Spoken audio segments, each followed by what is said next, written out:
Greetings, my dear viewers. It is I, Drayhan, back once again with another Halloween special of Dungeons & Dragons character conversion. Today we are looking at the Scream franchise. Ghostface, the notorious slasher moniker. You gain this title and you are one of the wackiest serial killers that I have ever seen, though very efficient at killing. Ghostface, or at least the original Ghostface, was a guy who knew the stereotypes of horror movies and, well, was very efficient at using them. I'm gonna try not to spoil too much of the franchise, or at least too much of the first movie, because that is how the whole franchise is set up, is that first movie. Anyway, rambling, let's go ahead and get into this build. Now, I was originally going to use the point-buy system for the stats, but when I arranged all the stats, it came out to the standard array stats, so I just went with that instead. Strength is going to be a 13, Dexterity will be a 15, Constitution's going to be an 8. While you are hard to hit, when you do get hit, you do go down fairly easily. And, well, you might be able to get back up, but one shot to the head and you're dead. Yeah. Intelligence is a 12. You do have an extensive knowledge of horror tropes, so you utilize them to your advantage. Your wisdom's going to be a 10. You are still just a regular human after all, not superhuman.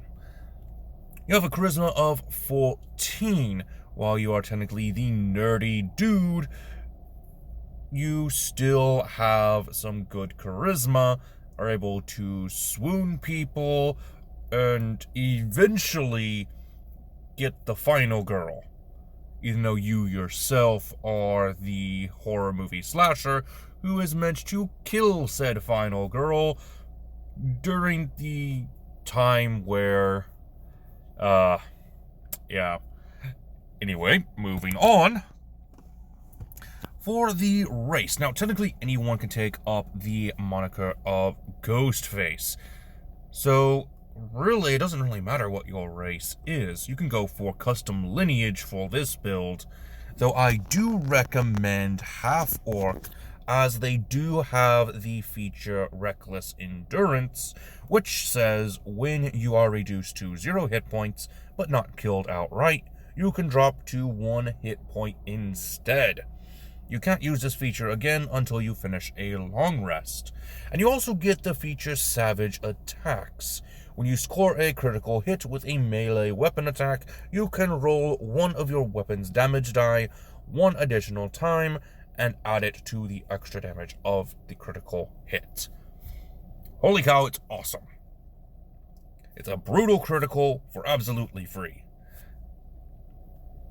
Speaking of that feature, we are going to go with custom lineage for this build just because of the stats. We'll get +2 to our dexterity. We'll get a walking speed of 30 feet, 1 skill of choice, which will be performance. You might be a sociopathic killer, but you still need to make yourself look like the average teenager, which you do splendidly. And for your feat, we're going to grab Piercer. This will give us a +1 to our dexterity, making it a nice 18, which, holy cow, that is amazing. But we also get a few other features. Now, if you've seen my Master Archer build, then you know why I picked Piercer for this build as well. Much like with the half-orc Savage Attack, we are able to roll 1 additional damage die when calculating damage for a critical hit, which is great. There are a couple of other features that the Piercer is able to do. I just can't remember what they are. Anyway, moving on to background, we're going to go with one of my favorite backgrounds, which comes from the Compendium of True Evil. If you have seen my Fallen Gods series, or you have watched the Freddy Krueger build, you know the Expropriated One. The evil version of the folk hero. The Expropriated One is a famously evil person. Sort of like a pirate, but much more famous. Or infamous. For your proficiencies, you'll get one skill of your choice. We'll go with history. And you also get 2 choices from either a gaming set, musical instrument, or artisan's tools. I don't know the best ones to pick, in all honesty. I can choose any 2 I wish. But I don't know which ones would be the best bet. For your future, you have name drop. Technically, all you have to do is show your face and people instantly recognize the mask. But, yeah. Anybody who knows the moniker of Ghostface automatically know who you are. And also, taking up the Ghostface moniker is kind of an attention hog. You want to be famous, so you go for the Ghostface moniker just so you can have that fame. Now, alternatively, if your Dungeon Master does not agree with you using a Compendium of True Evil, we also have some alternate backgrounds you can choose from. The Charlatan and the Faceless. I usually use the Faceless background for superheroes, but it also works perfectly for killers such as the Ghostface. Because, well, it's a title for a serial killer. Normally, you'd be a normal individual, but you also take up the mantle of the Ghostface and become a serial killer. A horror movie slasher. I did Charlatan just because, well, the original Ghostface was kind of a scammer. He scammed his way into being allied with the protagonist just so he could get into the final girl's pants. And he succeeded, which is nuts. But yeah, Charlatan, scammer. But the faceless background works perfectly in more often than not cases. Because you're an average citizen and you are secretly a sociopath who likes to hog the spotlight. Alright, now to get into the actual build. We're going to start off with the Rogue class, which will give us a D8 hit die. Starting hit points is 8 plus your Constitution modifier, which is currently a -1. So only 7 hit points to start. Yeah, you're very easy to kill. Hit points at higher levels, 1d8 plus your Constitution modifier per rogue level. Nice. Proficiencies, light armor. Simple weapons, hand crossbows, long swords, rapiers, swords. Did I forget to put dagger in here? It's supposed to be dagger. Oh wait, not simple weapon. My apologies. Tools, thieves' tools.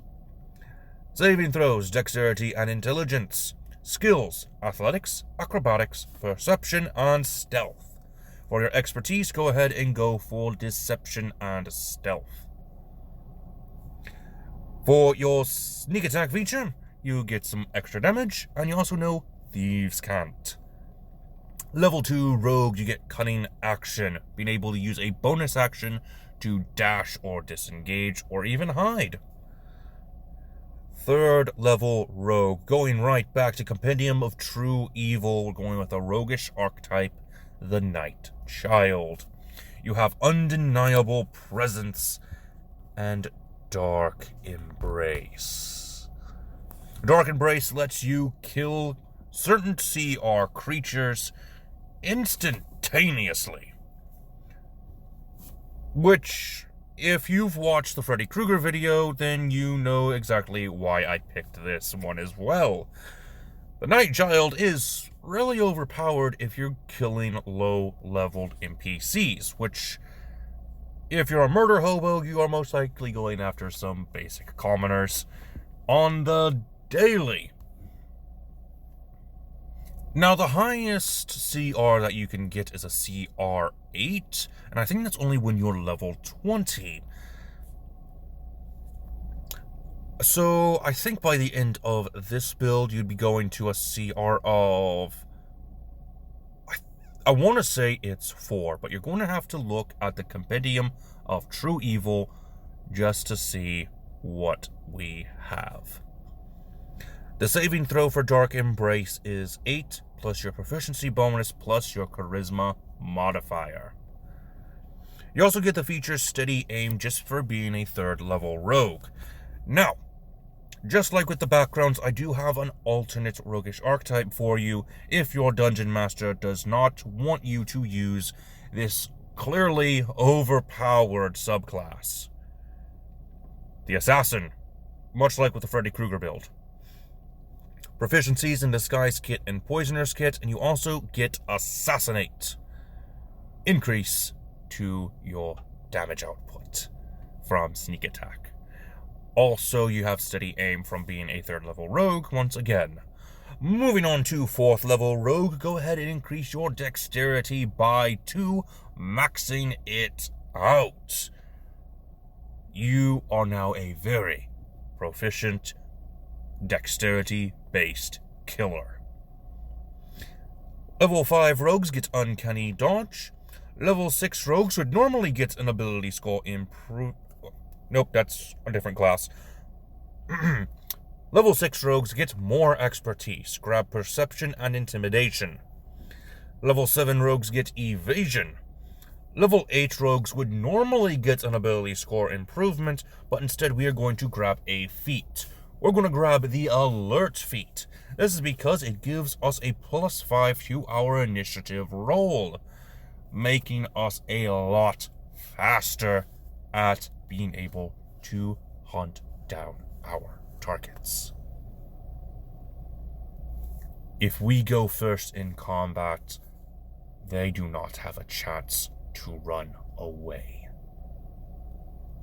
Moving on to 9th level rogue, if you went with the roguish archetype, the Night Child, you get Intangible Invader.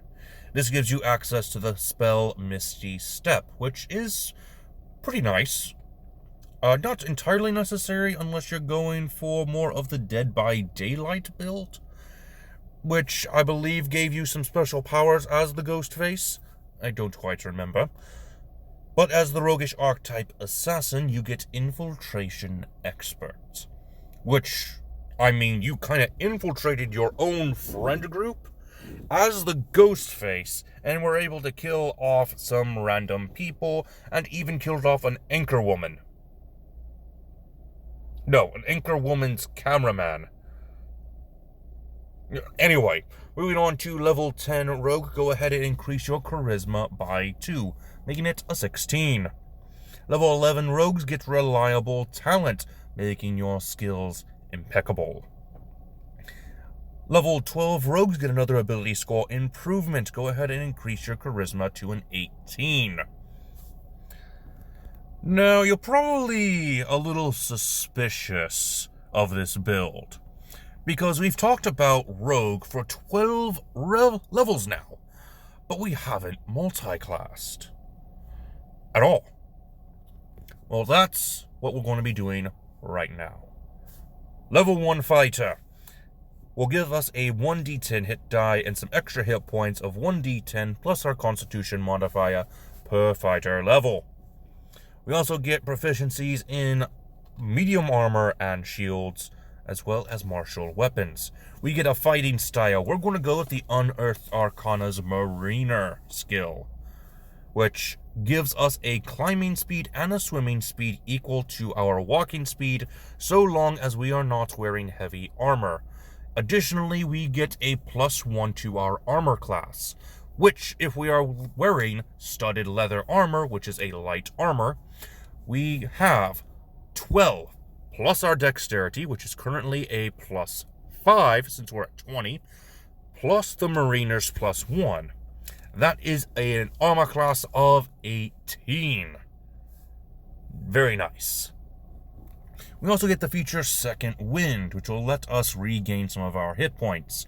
If we were to pair that with the half-orc, we can almost instantaneously regain a good chunk of hit points just from getting knocked down. So, the trope of the killer not being dead. Which is why you have to get shot in the head in order to actually die. So, there we go. Now, let's go ahead and move on to level 2 fighter, getting us access to Action Surge. Being able to take 1 additional action on your turn. Level 3 fighters get Martial Archetype. We're going to go with the Battle Master. This gives us combat superiority. We get 3 maneuvers to start things off. We're going to go with Ambush, which will increase our initiative by our superiority die roll. Fainting Attack, being able to give us advantage on our attack. And Trip Attack, which will knock our enemies to the ground, making them prone, giving us advantage, making it a lot easier to use our Sneak Attack feature. Our maneuver save DC is 8, plus your proficiency bonus, plus your dexterity modifier. You also get a bonus proficiency in 1 type of artisan tool of your choice. Moving on to level 4 fighter, instead of going for that ability score improvement, go for the Sentinel. When you make an attack of opportunity against a creature, that creature's speed is reduced to 0. Yes, please. Level 5 fighter gets extra attack. Level 6 fighter would get an ability score improvement, but instead we're going to go with the feat Actor. At the beginning of the film, we are treated to one of our Ghostfaces impersonating a random dude. So, yeah, pretty good actor. Level 7 fighter, thanks to the Martial Archetype Battle Master, we get the ability Know Your Enemy. Or, in this case, Know Your Victim. You also get 2 more maneuvers. Go with Disarming Attack and Lunging Attack. And finally, an 8th level fighter will get an ability score improvement. Go ahead and increase your strength and your charisma each by 1. And with that, that is the end of today's build. I do hope that you enjoyed. And before I go, I would like to make a quick announcement. Just recently, the community tab has opened up as an option for me to use. So if you would like to talk to me more without commenting on a video, which I don't know why you would not want to comment on my videos, I would like to hear your feedback. But if you are unable to comment on one of my videos for whatever reason, you can always check me out on my community tab now. Which, honestly, that's kind of funny that I now have the community tab, because I thought I wasn't going to be able to get it until the 1,000 subscriber mark. Oh well, at 826 subscribers early, I'm not complaining. Anyway, until next time, this has been Drehan. And have a happy Halloween.